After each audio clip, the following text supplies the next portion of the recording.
ఎమ్మెల్యేల పనితీరు మీద ఆయన ఎప్పుడు కూడా చాలా క్లారిటీగా పార్టీ పెట్టినప్పటి నుంచి మేమందరం ఆయన పార్టీ పెట్టినప్పుడు తర్వాత మేము వెళ్ళి జాయిన్ అవ్వం.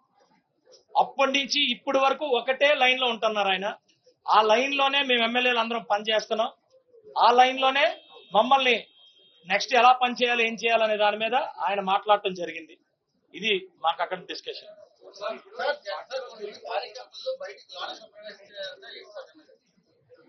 ఇది ఇన్విటేషన్ తోనండి, చాలా చిన్న హాలు. ఇన్విటేషన్ తో 3 రోజుల కార్యక్రమాలు ఇవి ఒక్కొక్కరు ఎందుకంటున్నాం అంటే, మేము మీకు అందరికీ తెలుసు ఒక రిజిస్టర్డ్ పార్టీ నుంచి రికగ్నైజ్డ్ పార్టీ వరకు వెళ్ళాం.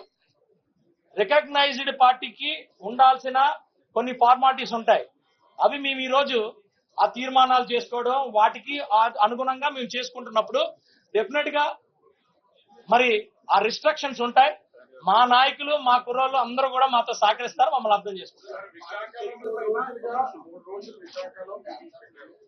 స్టీల్ ప్లాంట్ వివాదం అనేది చాలా పెద్దది. 34 సంబంధించిన డిపార్ట్మెంట్ ప్రైవేటీకరణ అయిపోతుంది, చెప్పినా కూడా రాగదు. సో దీనికి సంబంధించి ముఖ్యంగా ఏదైనా తీర్మానం చేసే అవకాశం ఉందా? మేము ఎట్టి పరిస్థితుల్లో జనసేన పార్టీ నుంచి ఇది ప్రైవేటీకరణ కానివ్వ, ఇది మా తీర్మానం, పార్టీ తీర్మానం చేసే అవకాశం ఉందా?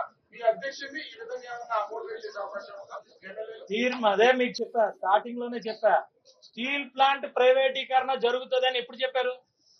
ఎన్ని సంవత్సరాలు అయింది? ఇప్పటి వరకు ఎందుకు అవ్వలేదు? ఎవరి వల్ల అవ్వలేదు? మీరంతా దయచేసి పెద్దలు మీరు ఉండండి సార్, ఉండండి. వైసీపీ టైం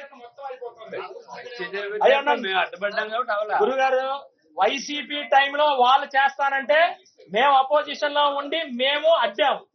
మా వల్ల ఆగింది కానీ వైసీపీ వల్ల ఆగల. ఎక్కడ బయటకు వచ్చి చెప్పారు చెప్పండి? ఎక్కడ ఢిల్లీ వెళ్ళి మాట్లాడారు చెప్పండి? వైసీపీ వాళ్ళు ఎలాగ వైసీపీ అట్టింది చెప్పండి? ఏ రకంగా అట్టింది? మీరు కూడా అలా మాట్లాడితే ఎప్పుడు కూడా మేము అదే స్టాండ్ మీద ఉన్నాం. ఇంకోటి కూడా గుర్తు పెట్టుకోండి, ఇది మన తెలుగు వాళ్ళ ఆత్మగౌరవానికి సంబంధించిన ప్లాంట్. ఈ స్టాండ్ ఎప్పుడూ ఉంటాం. 4 లక్షల పైచీలక మందితో మేము అక్కడ మీటింగ్ పెట్టాం దానికి అపోజిట్ గా. అంటే మా స్టాండ్ ఏంటి? ఆ రోజు నుంచి ఈ రోజు వరకు స్టాండ్ మారలేదు. దయచేసి దీన్ని కన్ఫ్యూజన్ వాళ్ళు చేసుకోవద్దనండి. ఒక్కరు మాట్లాడండి సార్, ప్లీజ్.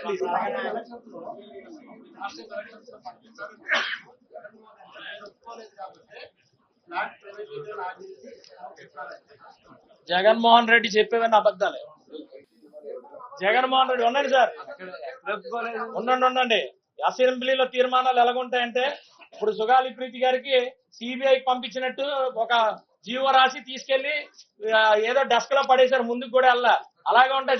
ఉండండి సార్, ఇది మా గవర్నమెంట్ ఇప్పుడేం ప్రైవేటీకరణ అవ్వలా.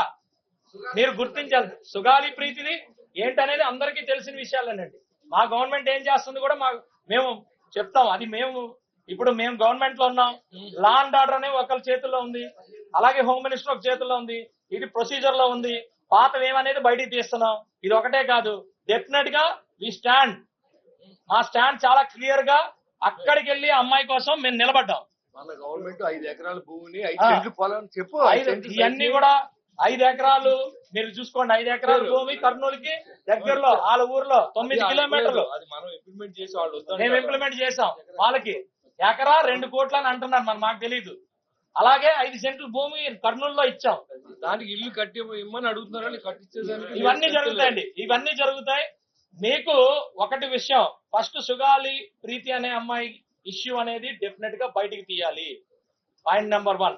అలాగే అలాంటి ఇష్యూస్ జరగకుండా ఉండడం కోసం శాసనసభ్యులుగా మేమందరం కూడా నిత్యం శాసనసభలోని చట్టాలు చేయడంలో ఎక్కడ వెనకాడమని మీకు చెప్తున్నాం క్లియర్ గా.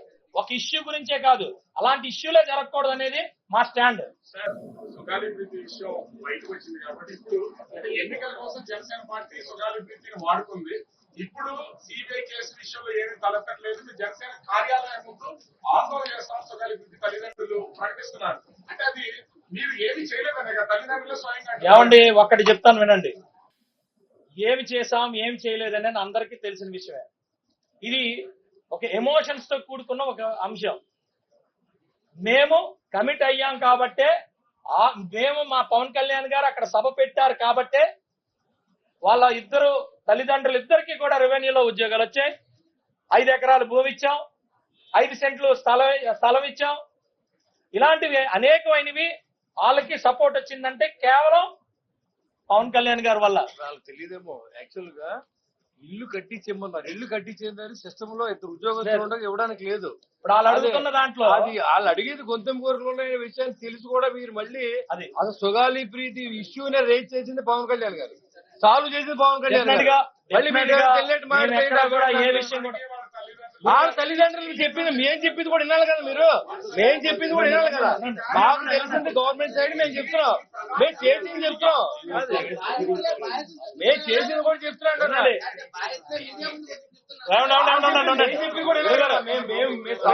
రాంగ్ ట్రాక్ లో పడ్డారు, రాంగ్ ట్రాక్ లో ఉన్నారన్నప్పుడు అర్థం చేసుకోండి. అవన్నీ ఇవ్వండి. ఇవన్నీ కూడా ఒక ఇష్యూ పెట్టుకొని పొలిటికల్ గా కార్నర్ చేయడానికి రకరకాలు జరుగుతాయి.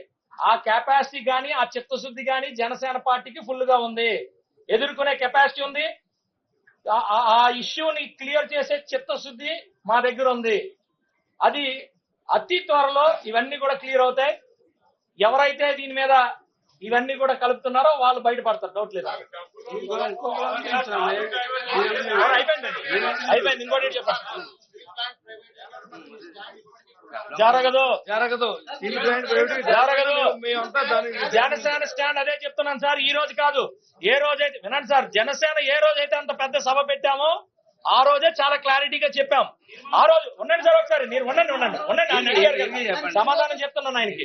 మీకు గుర్తుందో లేదో, మా పవన్ కళ్యాణ్ గారు అప్పుడున్న ముఖ్యమంత్రి జగన్మోహన్ రెడ్డి గారికి ఒకటి చెప్పారు, మీరు అఖిల పక్షాన్ని మీ నాయకత్వంలో తీసుకెళ్ళండి ఢిల్లీకి, మేమందరం మీ వెనకాతలు మీ నాయకత్వంలో వస్తామని చెప్పారు. తీసుకెళ్లారా? జనసేన అడుగుతుంది, తీసుకెళ్లారా? తీసుకెళ్లేదు కదా. మీరు ఇంకా వైసీపీ స్టీల్ ప్లాంట్ గురించి మాట్లాడే హక్కు ఏది లేదు ఏ రోజుకి, ఇది క్లియర్, ఇది అండర్ డౌట్. సరే, ఇంకా నెక్స్ట్ వాలంటీర్ ఏదండి? డెఫినెట్ గా అవన్నీ వరుసగా వస్తాయి. ఇప్పుడు అక్కడ ఏమి కంగారు ఏం లేదు, అక్కడ ఏమి ప్రైవేటీకరణకి ఏమి లేదు. ఇక్కడ ఈ 3 రోజుల్లో చాలా తీర్మానం ఏమీ లేవు, ఇంకా 3 రోజులు చాలా ఉంటాయి. ఓకే అండి, thank you very much. Right sir.